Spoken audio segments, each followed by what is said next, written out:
안녕하세요. 저희 출판 기념회에 이렇게 많이 오셔서 감사드립니다. 저는 이 출판 기념회를 통해서 우리 경제가 보다 올바른 방향으로 갈 수 있도록 현실을 있는 그대로 똑바로 올바르게 전달하려고 노력을 해왔고 앞으로도 계속 그렇게 노력을 하도록 하겠습니다. 여러분과 합심해서 어려워가는 우리 경제 더욱더 살릴 수 있도록 같이 노력해 나가겠습니다. 감사합니다.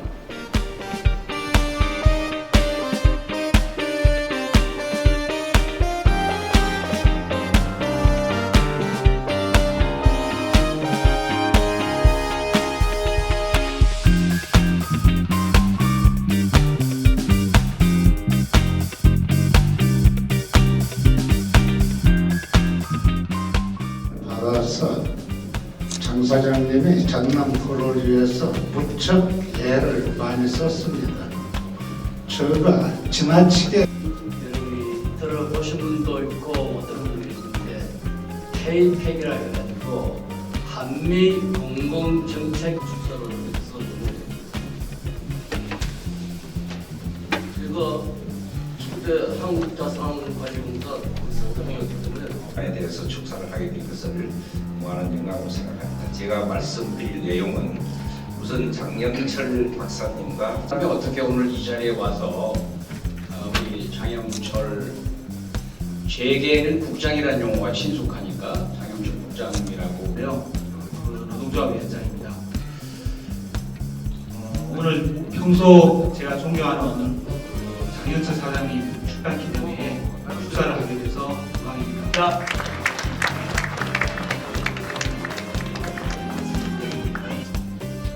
송대선 박사가 와서 지금 참 아주 묵직하고 이 한국 경제를 심층 있게 분석한 책을 출판한 기념회에 참석한 것을 대단히 기쁘게 생각합니다. 작년 10월부터 장영철 본부는 유튜브에서 장영철의 경제 직설을 주기적으로 방송하고 있습니다.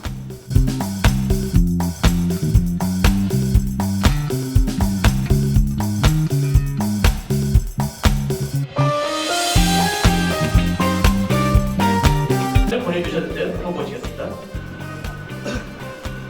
안녕하십니까, 조경태 의원입니다. 평소 존경하는 경제 전문가 장영철 교수님의 출판 기념회를 진심으로 축하드립니다.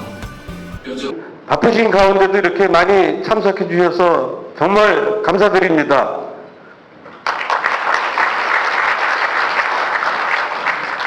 제가 오늘 많은 분들이 축사해 주시고 격려해 주신 데 대해서 정말 감사를 드리면서 한편으로는 제가 인생을 참 나름대로 살아왔구나 하는 느낌을 참 갖게 되었습니다. 제가 그 책에도 뒷부분에 제 그 공직 경험을 이제 간략하게 소개를 했습니다.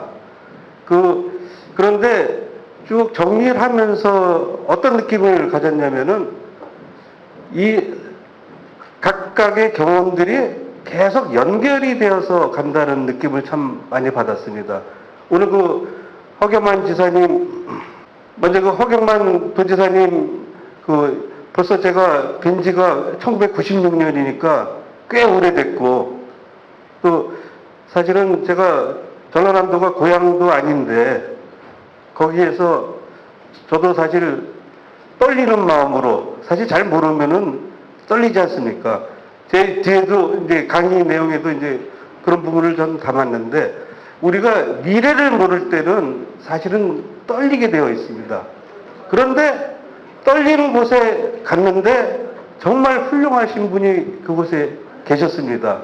그 인연으로 제가 20년이 벌써 지난 시점인데도, 그리고 그동안 떠난 다음에 자주 못 모시는데도 이렇게 흔쾌히 참석해 주셔서 진심으로 감사를 드립니다. 그러면서 한편으로는 제가 지방자치단체가 이런 일을 하는구나 하는 것을 굉장히 많이 느꼈습니다.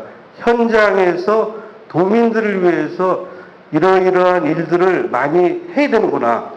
그 경험을 제가 이어받아서 제가 한국자산관리공사 사장을 할 때 저도 지방과 연계해서 뭔가 금융 부실 채무에 시달리시는 분들, 한국자산관리공사의 경제 위기로 인해서 금융 부실 채무를 지고 한국자산관리공사 관리 대상으로 들어간 기업들도 많지만은 개인도 200만 명 이상이나 됩니다. 제가 이 200만 명 이상 되는 신용 불량자들을 전국에 또 산재되어 있는 신용 불량자들을 구제하는 작업에 착수했는데 그것이 바로 제가 전라남도 파견 나가 있을 때 그 도민들을 사랑하시는 허경만 지사님의 그 애민 정신을 이어받았다. 감히 저는 그렇게 말씀드리고 싶습니다. 곳곳에 하나하나의 경험들이 쭉 연결이 되면서 어떻게 보면 저는 참 묘하다는 느낌을 개인적으로 갖고 있습니다. 제가 오늘 한민구 장관님도 오시고 송대성 박사님 다 여기 오셨지만 국방 관계자들도 사실 제가 그렇게 특별히 인연이 될 일은 없는데 저는 다만 기획재정부에서 국장급 연수로 어디를 갈 거냐 그렇게 물어봐서 제가 당시 이제 목동에 사니까 국방대가 가까워서 1지망 국방대, 2지망 국방대, 3지망 국방대 이렇게 썼더니 이제 국방대로 보내줬습니다. 차로 10분, 15분이면 가거든요. 그래서 이제 국방대를 열심히 다녔습니다. 가까우니까 뭐 빼먹지는 않고 다녔는데 끝나고 나니까 본부에서 너 국방대에서 열심히 배웠지? 아니요, 뭐 군인들하고 좀 많이 이렇게 사교를 많이 했는데요. 그랬더니 아니야, 너는 이제부터 국방 전문가인 게 틀림이 없다는 거예요. 그래서 아니 시험 문제도 내보지 않은 교수 역할도 안 해보신 분이 무슨 제가 국방 전문가임을 입증하겠느냐 그랬더니 소용없다. 너는 국방대를 갔다 왔으니까 국방 전문가인 게 틀림없다. 그러면서 한다는 얘기가 국방부의 예산국장으로 갔다 오라는 거예요. 아마 이제 그쪽으로 보내려고 제가 국방 전문가는 아니지만은 국방 전문가인 게 틀림없다. 뭐 이러면서 보냈는데 그때 그래서 제가 교수님당을 가겠습니다. 근데 저 아주 이사 가는 겁니까? 아니면 갔다 와도 되는 겁니까? 그랬더니 갔다 와도 된다고. 그래서 얼마나 갔다 올까요? 그랬더니 1년 갔다 오라고 그러더라고요. 그래서 제가 국방부에 가서 1년 사실 더 있고 싶었는데 그냥 1년만 하고 돌아왔습니다. 그 사이에 정말 인연들이 다 돼갖고 오늘 한민구 장관님 또 여러 국방 관계자들 참 많이 사귀게 되었고 그때 그 바탕이 제가 대통령 직속 미래기획위원회 단장을 할 때 국방 산업을 만들어야 되겠다 하는 데서 산업의 그 역할을 그래서 경제와 안보를 연계시키는 그런 일들을 하게 된 기초가 되었습니다. 그래서 저는 개인적으로 공직생활 공무원 30년, 한국자산관리공사 사장 3년, 이렇게 33년을 했는데 이러한 일들이 결산을 해보니까 계속 꼬리 위에 꼬리를 물면서 과거의 경험이 현재까지도 이어지면서 뭔가 조금 더 나은 해결책을 찾더라. 저는 그런 데서 굉장히 감사를 드리면서 그 책 내용에 대해서는 제가 직원이라는 단어를 썼습니다. 직원이라는 단어가 참 어렵지 않습니까? 만약에 왕한테 직원을 했다. 그러면 그 사람은 바로 목이 붙어 있지는 않는 그런 상황이 되겠죠. 그리고 사람들이 특히 높은 사람일수록 야 직원을 해라. 너 무슨 얘기 해도 좋아. 그러지만 실제로 직원을 진짜 하면은 싫어해요. 그래서 직원이라는 것은 사실은 자기 목을 내놓고 하는 일이라고 저는 생각을 합니다.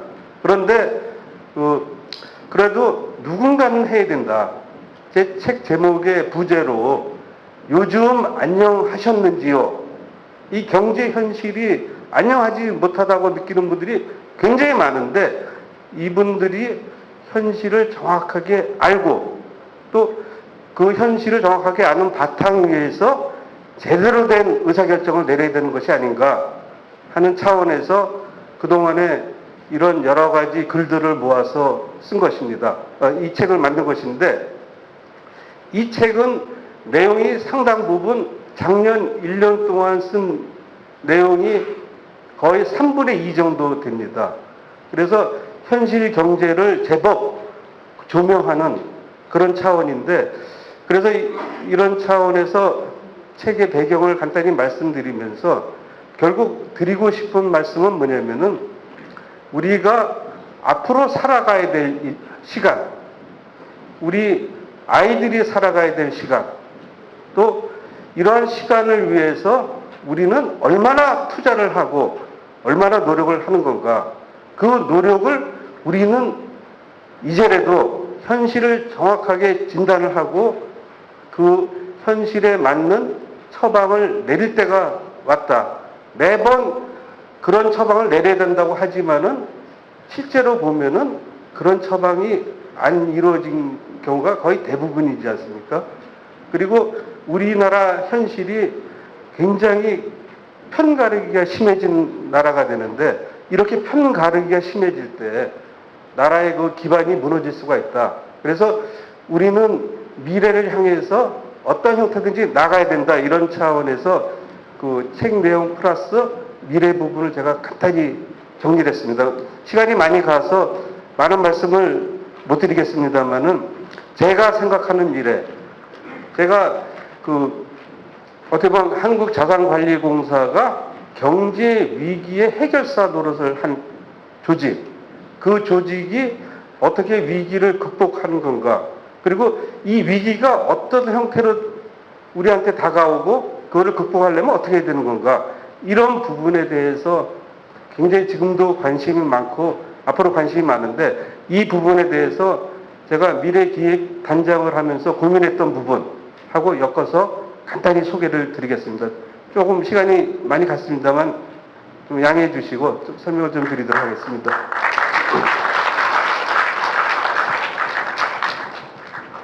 자, 다음 넘어가죠. 그 목차는 이렇게 이제 프롤로그 해서 우리 경제의 현황, 그 다음에 7개 분야로 칼럼을 나누어 보았습니다. 역시 현실을 정확하게 진단을 해야 되니까, 현실이 우리가 의사라고 생각할 때 이 환자가 뭐가 문제가 있다는 것은 정확하게 진단을 해야 되지 않느냐. 그러면서 이 현실에 여러 가지 현실이 어려워진 이유가 무엇이냐, 시스템에 문제가 있는 것이 아니냐, 아니면은 개인적인 욕심들이 들어가서 문제가 있는 것이 아니냐 등등에 대한, 그러면 경제의 그 부가가치를 창출하는 집단은 도대체 누구냐? 기업일 수밖에 없는 거거든요. 정부는 기업이 만든 부가가치를 가져다가 쓰는 역할이기 때문에 경제를 제대로 일으키려면은 기업의 역할이 도대체 어떻게 된 거냐, 이 부분에 대한 의견을 제시를 했고, 그 다음에 많은 분들이 근심하고 고민하고 그 쟁점이 많은 부동산 분야, 그 다음에 미래 분야, 그 다음에 제가 아까도 소개해 드린 바와 같이 그 안보에 관한 나름대로 식견, 그런 것을 같이 담아서 7개 분야로 나눴고, 그 다음에 저자가 직접 소개하는 난에서 장영철이라는 놈이 옛날에 뭐 레슬링 한 놈이야? 뭐 이런 식으로 혹시 오해하실까 싶어서 제가 이제 나름대로 공직생활 33년을 결산한다는 차원에서 넣고, 인터뷰도 이제 뭐 사실 많이 있습니다만 대표적인 거 한 2개만 이렇게 넣어갖고 이렇게 정리를 했습니다. 다음. 말씀드린 것처럼 안녕이라는 단어를 썼습니다. 정말 모든 생물은, 모든 생물체는 생존의 위협을 항상 받으면서 살아왔습니다. 이 생존의 위협에 대해서 어떻게 탈피할 수 있느냐, 이것이 오랜 숙제인데, 요즘 현실을 볼 때는 요즘 안녕하신지요? 안녕하세요? 이게 과거에는 참 친근감 있게 들렸는데 지금은 너 이 판에 잘 살고 있는 거야? 이런 생각을 들 정도로 굉장히 현실이 어려운 것을 말씀드리고 있습니다. 그래서 이제 역시 그 사람이 생존을 먼저 하려면은 먹고 사는 문제가 해결이 돼야 되기 때문에 경제가 제일 큰 문제가 됩니다. 그런데 그 다음에 아무리 돈을 많이 벌면 뭐합니까? 삽시간에 적이 쳐들어와서 싹 뺏어가면은 방법이 없는 겁니다.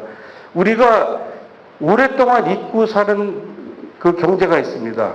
고대 시대에는 사실 약탈 경제 시대였거든요. 아무리 농사를 잘 지어도 그 외적이 와서 추수할 때 싹 쓸어가거든요. 중국 사람들이 오죽했으면은 만리장성을 만들어 놨겠습니까? 만리장성을 만드느라고 엄청난 인명피해, 재산피해를 봤음에도 불구하고 만리장성을 만든 이유는 요즘 같으면은 그런 거 왜 만드느냐 할지 모르지만 이 사람들은 자기가 벌어놓은 것을 지키려는 그 욕망이 있었던 것이거든요. 그래서 결국 경제와 안보가 엮여지는 그것이 바로 인류의 역사이다. 저는 다행스럽게도 경제부처에 오래 근무하면서 안보부처에까지 가고 그다음에 지방자치단체 경험을 하고 하다 보니까 제가 사실 그 독특한 이력이 생겼습니다. 그런데 오히려 그 다닐 때는 참 또 이렇게 잘 모르는 데 계속 가야 되나 뭐 이런 생각이 든 것도 사실입니다. 그런데 오늘날 여러분들 그 보시는 것처럼 막상 가서 보니까 좋은 사람들을 다 만나게 된 것 아니겠습니까?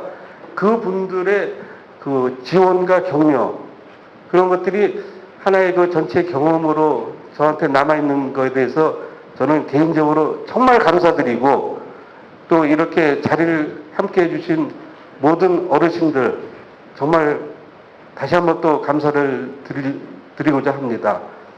그래서 인류의 역사는 결국 계속 이제 이렇게 해서 결국 생존을 하기 위한 건데 지금 우리나라도 사실은 먹고 사는 문제에서 해결을 못 하다가 한 70년 경제 발전을 하면서 이제 생존이 되지 않았습니까? 이제는 이 차원을 한 단계 더 레벨을 올려서 우리가 세계를 리드하는 국가로 나가야 된다. 이런 비전을 갖게 되는 건데, 우리가 이제 보통 미래를 얘기를 합니다. 미래는 한문 그대로 아직 오지 않은 것이거든요. 오지 않은 건데, 사람들은 궁금하죠. 요즘 뭐, 사주 보러 다닙니까? 점 보러 다닙니까? 다 궁금한 것이거든요. 근데 그렇게 안다고 해서 과연 얼마나 달라질지 모르지만 그래도 사람들은 궁금한 겁니다. 특히 미래는 과학기술 분야에서 예측을 하기 위해서 많이 한 건데 지금도 과학기술이 발달되면서 예측 능력이 크게 늘어났습니다. 많이 커졌지만 그래도 미래는 아직까지 모르는 영역이라고 말씀드릴 수 있겠습니다. 다음. 그러면 아까도 말씀드렸지만 모르는데 두렵죠. 동굴의 예를 들면 인류가 원시인 시대의 동굴 생활을 할 때 낮에 그 사냥하러 나가고 저녁에 들어올 때 들어가면은 컴컴하지 않습니까? 컴컴한데 앞으로 정면으로 이렇게 걸어가는 사람이 과연 있습니까? 그랬다가 동굴 속에 어떤 놈이 숨어들었다가 저격을 하든지 맹수가 잡아먹든지 둘 중에 하나의 위험에 노출이 되기 때문에 대개 동굴에 들어갈 때는 동굴 벽을 타고 옆으로 해서 이렇게 개걸음해서 들어가지 않습니까? 그만큼 우리가 미래에 대해서 두려움을 가질 수밖에 없는데 꿋꿋이 들어간다. 그 사람은 이미 이 세상 사람이 아닐 것이라고 저는 생각을 하는 것입니다. 그러면 이 개인이 동굴 속에 들어갈 때 어떤 행동을 해도 개인이 자기 개인의 문제라고 하면 개인이 책임을 져야 되는 것입니다. 그런데 이것이 개인의 문제가 아니고 나는 가기 싫은데 같이 끌려갔다. 이랬을 때는 공동체의 책임이 된다고 생각을 하고 그래서 우리가 공동체의 안녕이 바로 우리의 안녕이다. 지금 우리를 지키는 것이 저 사람들의 책임이 아니고 바로 우리의 책임이다. 저는 그렇게 생각을 하고 있는 것입니다. 그렇다면 어떻게 됩니까? 한 사람 막 이렇게 가는데 넋 잃고 따라다니면은 어떻게 되겠습니까? 결국 공동체의 나름대로 의사 결정을 하는 것은 우리 공동체가 같이 책임을 져야 되는 그런 상황이라고 저는 생각을 하기 때문에 리더십이 가장 중요하다. 이런 말씀을 드리고 싶습니다. 다음. 그래서 올바른 리더십을 가지고 올바르게 의사결정을 하자. 여기 많이 참석하신 분들은 올바른 의사결정을 하실 능력이 다 있으신 분이라고 저는 알고 있습니다. 그런데 이렇게 올바른 의사결정을 하려면은 현실에 대해서 정확하게 이해를 해야 된다. 이해를 하려면 어떻게 되느냐? 우선 현실을 구성하고 있는 이 그림이 이제 러프하게는 그렸습니다만은 우리가 살아가면서 수많은 관계에 부닥치게 되는 것인데 이러한 관계가 현실로 다가올 때 다음 서로 이제 나름대로 굉장한 관계를 형성하는데 현실이 항상 우리가 바다에 가면은 대부분은 평온하다고 얘기를 할 수 있는데 태풍이 불고 그런 충격이 다가왔을 때 여러분들은 과연 어떠한 대응을 할 거냐? 자, 외생적인 충격이 생깁니다. 특히 이런 일들이 경제 위기에서 굉장히 많이 발생이 되는데 경제가 순환하면서 어느 순간에 잔잔한 호수에 돌을 던지면은 파장이 일어나듯이 계속 확산이 되고 있는데 이런 확산이 기존의 질서에 영향을 주면서 우리 사회 구조 자체를 바꾸는 것인데 이런 바꾸는 역할에 우리 국민이 저 일은 내 일이 아니야 하는 것이 과연 온당하겠느냐 이런 취지인 것입니다. 다음. 그런데 이제 현실을 보는 시각은 서로 다릅니다. 굉장히 서로 지금 부자지 간에도 서로 의견이 다르고 남편 아내 간에도 의견이 다른 시대가 됐습니다. 그러면 우리가 소달구지 타고 다니던 시대의 생각을 지금 제트기 시대에 살고 있는 사람한테 강요하는 것은 맞지가 않다. 다만 서로 이해하는 폭이 중요하겠다. 이런 말씀을 드릴 수 있습니다. 제가 어느 친구가 쓴 글을 보니까 저희들이 어렸을 때는 국민소득 $1,000, $2,000의 후진국에 살았답니다. 그런데 요새 아이들은 $2만, $3만 달러의 선진국에 살고 있는데 후진국 국민이 선진국 국민 보고 뭐라고 할 수는 없는 거 아니냐 이런 농담도 제가 들었는데 우리가 그만큼 시대 차이가 굉장히 많이 난다 이런 말씀을 드릴 수 있겠습니다. 다음.